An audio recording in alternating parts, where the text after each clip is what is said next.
एक बेहद आलीशान कार में एक आदमी सफर कर रहा था और आगे वाली सीट पर बैठे अपने सेक्रेटरी से बात कर रहा था।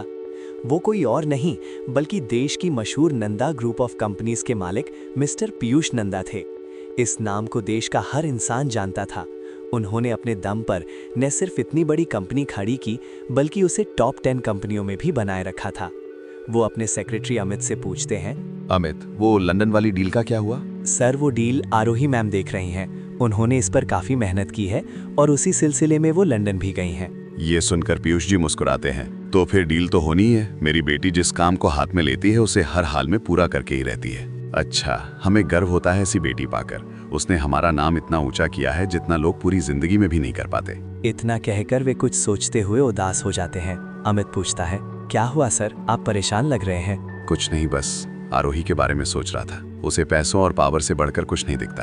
प्यार और भरोसा जैसी चीजें उसे बेकार लगती हैं। वे आगे कहते हैं, उसके गुस्से और रूखे व्यवहार की वजह से कोई उसके करीब नहीं आना चाहता। शादी की बात करो तो ऐसे भागती है जैसे फांसी पर चढ़ने को कह रहा हूँ। पता नहीं उसका क्या होगा और कहीं ना कहीं इसके जिम्मेदार हम भी हैं। कनक जी के जाने के बाद मैंने उसे समय ही नहीं दिया। हमेशा बिजनेस में ही व्यस्त रहा। ये भूल गया कि अगर मैंने अपनी पत्नी खोई है तो उसने अपनी माँ के जाने के बाद वो हमेशा पापा के प्यार को तरसती रही।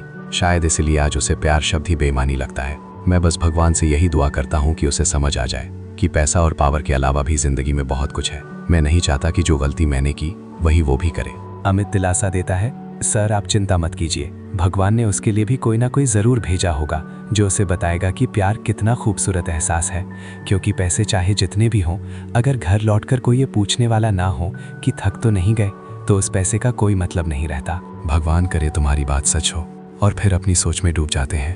लंदन, एक 5 सितारा होटल। 23वीं मंजिल पर खड़ी एक लड़की पूरे लंदन को देख रही थी। गहरी काली शांत आंखें, खुले लंबे बाल, गुलाबी पंखुड़ी जैसे होठ, मानो कोई परी आसमान से उतर आई हो। मैम, फाइल रेडी है। मीटिंग का टाइम हो चुका है। मिस्टर डेविड रूम नंबर 213 में इंतजार कर रहे हैं। वो लड़की मुड़ती है, चेहरे पर गजब का कॉन्फिडेंस। वो और कोई नहीं बल्कि हमारी हीरोइन आरोही नंदा थी। 25 साल की बेहद कामयाब बिजनेस वूमन। आरोही अपनी सेक्रेटरी प्रीति से पूछती है, जो फाइल मैंने तैयार की थी वो?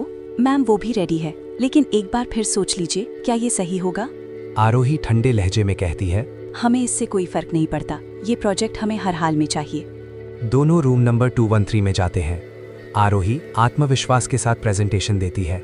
एक पल के लिए तो मिस्टर डेविड भी हैरान रह जाते हैं, लेकिन सच ये था कि उन्होंने ये प्रोजेक्ट अपने भाई के कहने पर जॉनसन को देने का मन बना लिया था।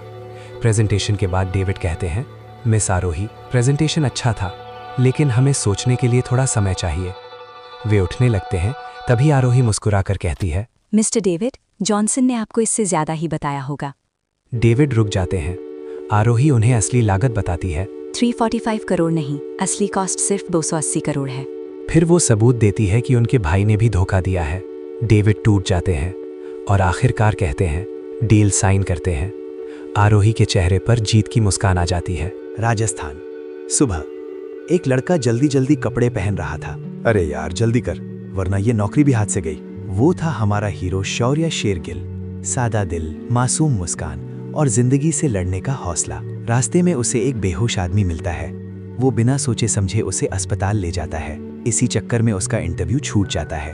गार्ड कह देता है, सॉरी सर, आप लेट हो गए। शौर्य उदास जरूर होता है, लेकिन हार नहीं मानता। वो बच्चों के साथ क्रिकेट खेलने लग जाता है, क्योंकि उसका उसूल साफ है, मुश्किल चाहे कितनी भी हो, हंसकर सामना करो।